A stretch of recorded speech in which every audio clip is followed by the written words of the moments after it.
Hello എരിബിടി. ഞാൻ ഉണ്ടാക്കാൻ പോകുന്നത് ഒരു വെജിറ്റബിൾ പുലാവാണ്. അതിനായിട്ട് ഞാനിവിടെ ഒരു 3 കപ്പ് ബിരിയാണി റൈസ്, അതായത് ബസ്മതി റൈസ് എടുത്ത് കുറച്ച് നേരം, അതായത് ഒരു 20-25 മിനിറ്റ് വെള്ളത്തിൽ കുതിർത്തിട്ട് പിന്നെ വെള്ളം ഊറ്റി, ഇപ്പോൾ ഇത് ഉണങ്ങിയിരിക്കുക, അങ്ങനെ വെച്ചിരിക്കുന്ന അരി 3 കപ്പ് എടുത്തിട്ടുണ്ട്. പിന്നെ ഇതിൻ്റെ കൂടെ നമുക്ക് എടുക്കാൻ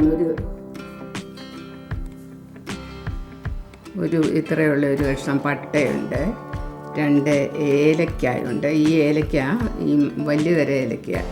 അപ്പോൾ ഈ ഇതില്ലെങ്കിൽ നിങ്ങൾ ചെറുത് 3 എണ്ണം എടുത്തോളുക. പിന്നെ ഒരു 6 ഗ്രാമ്പൂ എടുത്തിട്ടുണ്ട്, അതായത് 3 കപ്പ് എടുത്തുകൊണ്ട് 1 കപ്പിൽ 2 വീതം ഞാൻ 6 ഗ്രാമ്പൂ, 1 സ്പൂൺ കുരുമുളകും എടുത്തിട്ടുണ്ട്. അപ്പം ഞാനിത് അരി ഇടുന്നതിന് മുമ്പ് ഇതൊന്ന് വെറുതെ ചതയ്ക്കുവേ. പിന്നെ ഇത് നമ്മുടെ സവോള ചെറുതായിട്ട് അരിഞ്ഞതാണ്. സവോളയുടെ കൂടെ 1 സ്പൂൺ ഇഞ്ചിയും വെളുത്തുള്ളി 2 പോടേ ഉള്ളൂ, 1 കഷ്ണം ഇഞ്ചിയും കൂടെ ചതച്ചതും വെച്ചിട്ടുണ്ട്. 1 ക്യാരറ്റ് ചെറുതായിട്ട് അരിഞ്ഞത്. ഇത് പീസാണ്. ഇത് ഡ്രൈ പീസായിരുന്നു, അത് ഞാൻ വെള്ളത്തിൽ ഇട്ടിട്ട് ചെറുതായിട്ടൊന്ന് വേവിച്ച് വെച്ചിരിക്കുക, അല്ലെങ്കിൽ വേവ് ശരിയാകത്തില്ല. നിങ്ങൾക്ക് വേണമെങ്കിൽ ഫ്രോസൺ പീസ് കിട്ടും, അതാണെങ്കിൽ കുഴപ്പമില്ല. ഇത് ബീൻസാണ്.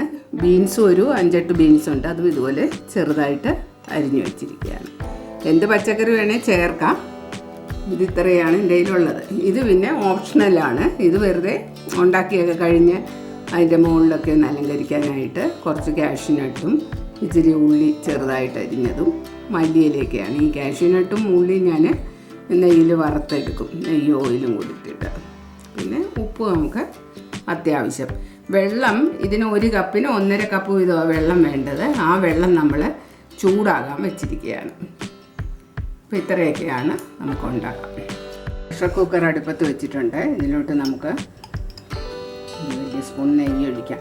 നെയ്യ് വേണമെന്നില്ല, റിഫൈൻഡ് ഓയിലാണെങ്കിലും ഉണ്ടാക്കാം കേട്ടോ.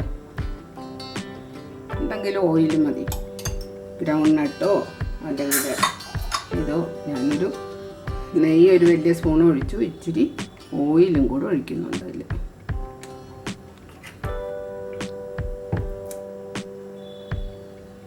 എന്നിട്ട് ആ പട്ടയും ഇതെല്ലാം കൂടെ ഞാനൊന്ന് ചതച്ചു.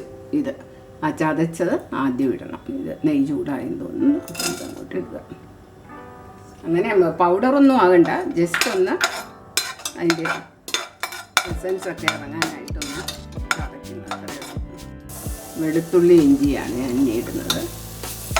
വെളുത്തുള്ളി 2 പോടെ എടുത്തിട്ടുള്ളൂ. ഇഞ്ചി ഒരു ചെറിയ കഷ്ണം, അതും ഒന്ന് ചതച്ച് വെച്ചിരിക്കുന്നതാണ്. അതിൻ്റെ പച്ചമണം മാറി കഴിയുമ്പം നമ്മളതിലോട്ട്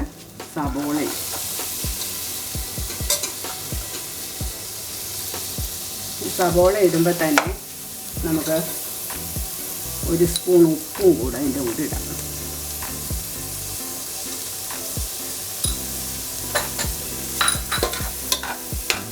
സവോള അങ്ങനെ മൂക്കൊന്നും വേണ്ട, ഒന്ന് ചെറുതായിട്ടൊന്ന് വഴണ്ടാൽ മതി.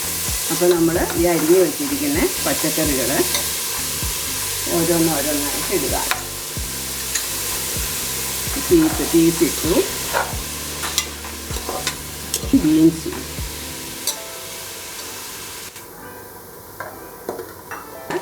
ചെറുതായിട്ടൊന്ന് ഫ്രൈ ചെയ്യണം ഇതിൽ. അത് കഴിഞ്ഞിട്ടാണ് നമ്മൾ അരി ചേർക്കുന്നത്. ഫ്രൈ ആയിട്ട് ഞാൻ കുറേശ്ശെയായിട്ട് അരിയും ഇതിലോട്ടിട്ടു. അരി വെള്ളത്തിൽ 10-25 മിനിറ്റ് സോക്ക് ചെയ്താണ് കഴുകിയിട്ട്, എന്നിട്ടാണ് വെള്ളം വാലിയത്. ഇത് നല്ല ഡ്രൈ ആയിട്ടിരിക്കുന്ന അരിയാണ്. ഇപ്പോൾ ഈ ചൂടായ വെള്ളം, അതായത് 1 കപ്പിന് 1.5 കപ്പ് വെള്ളം, ഇതിപ്പം 4.5 കപ്പുണ്ട്. 4.5 കപ്പ് വെള്ളം ഞാനിപ്പോൾ ചൂടാക്കിയായിരുന്നു. തിളപ്പിക്കണം, ചൂടല്ല തിളയ്ക്കണം. തിളച്ച വെള്ളമാണ് ഇതിലോട്ട് ഒഴിച്ചിരിക്കുന്നത്. ഈ സമയത്ത് നമുക്ക് ഉപ്പ് നോക്കണം. ഇതിൻ്റെ ഉപ്പ് നോക്കിയിട്ട് എന്തായാലും കുറച്ച് ഉപ്പ് മുന്നോട്ട് നിൽക്കണം. അതാണ് ഈ എപ്പോഴും പുലാവും എല്ലാം ഫ്രൈഡ് റൈസും ഇതെല്ലാം ഉണ്ടാക്കുമ്പോൾ നമ്മൾ ഉപ്പ് നോക്കുന്ന അങ്ങനെയാണ്. ഇതിൻ്റെ ഉപ്പ് കുറച്ച് മുന്നോട്ട് നിൽക്കുകയാണെങ്കിൽ ഓക്കെ, ഇല്ലെങ്കിൽ നമ്മൾ കുറച്ചും കൂടെ ഇടണം.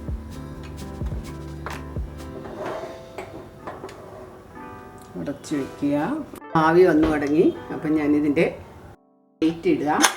എന്നിട്ട് തീയ മീഡിയം ഇതിലോട്ട് വെക്കുക. ഒറ്റ വിസിലിൽ ഇതിപ്പം റെഡിയാകും. ഒറ്റ വിസിൽ വരുമ്പോഴത്തേക്കും നമ്മൾ ഓഫ് ചെയ്തിട്ട് താഴെ ഇറക്കി വെക്കണം, അല്ലേ അത് കൂടുതൽ വെന്ത് പോകും. നമ്മൾ വളരെ വേഗം നമ്മുടെ വെജിറ്റബിൾ പുലാവൊക്കെ ഉണ്ടാക്കി. കുക്കറിലായതുകൊണ്ട് വളരെ വേഗം 1 മിനിറ്റ് കൊണ്ട് തന്നെ ഉണ്ടാക്കിയിട്ടുണ്ട്. ഇതിപ്പോൾ ഞാൻ 3 കപ്പ് എടുത്തത് ഞങ്ങൾക്ക് എല്ലാവർക്കും നല്ല സുഭിക്ഷമായിട്ട് കഴിക്കാനാണ്. അപ്പോൾ നിങ്ങൾ കുട്ടികൾക്കൊക്കെ ലഞ്ച് ബോക്സൊക്കെ ഉണ്ടാക്കുകയാണെങ്കിൽ ഒരു 3/4 കപ്പ് റൈസ് എടുത്താൽ മതി. എന്നിട്ട് പേരിന് 1 ഗ്രാമ്പൂവോ ഒരു കൊച്ചു കഷ്ണം പട്ടയൊക്കെ ആക്കി കുഞ്ഞുങ്ങൾക്കൊക്കെ കൊടുക്കാൻ പറ്റിയ ഒരു ഇതാണ്. വളരെ വേഗത്തിൽ നിങ്ങൾക്ക് അത് ഉണ്ടാക്കുകയും ചെയ്യാം. അത്രയും വെജിറ്റബിളൊക്കെ കുഞ്ഞുങ്ങളുടെ വയറ്റിൽ ചെല്ലുകയും ചെയ്യും. അപ്പോൾ എല്ലാവരും ഇതുണ്ടാക്കി നോക്കുക. വ്രതമൊക്കെ എടുക്കുന്നവർക്കൊക്കെ ഇത് വെജിറ്റബിൾ അല്ലേ, കംപ്ലീറ്റ് വെജിറ്റബിൾ പുലാവായതുകൊണ്ട് അതും കഴിക്കാം. പിന്നെ ഇതിൻ്റെ കൂടെ വേണമെങ്കിൽ ചിക്കൻ കറിയോ പനീറോ എന്ത് വേണേ കൂട്ടി കഴിക്കാം. അല്ലെങ്കിൽ നല്ല പപ്പടവും സാലഡും ഒക്കെ ഉണ്ടെങ്കിൽ അത് നല്ലതാണ്. പപ്പടവും സാലഡും നല്ല പിക്കിളും എല്ലാം കാണും, അതും ഇതും മതി. പിന്നെ ഒന്നും ഉണ്ടാക്കാൻ നമ്മൾ മെനക്കെടണ്ട. അപ്പോൾ എല്ലാവരും ഇതുണ്ടാക്കി നോക്കുമെന്ന് പ്രതീക്ഷിക്കുന്നു. നിങ്ങളെല്ലാവരും ഇതുണ്ടാക്കുക, ലൈക്ക് അടിക്കുക, ഷെയർ ചെയ്യുക, കമൻറ്റുകളൊക്കെ തരിക. സബ്സ്ക്രൈബ് ചെയ്തിട്ടില്ലാത്തവർ ദയവ് ചെയ്ത് സബ്സ്ക്രൈബ് ചെയ്യുക.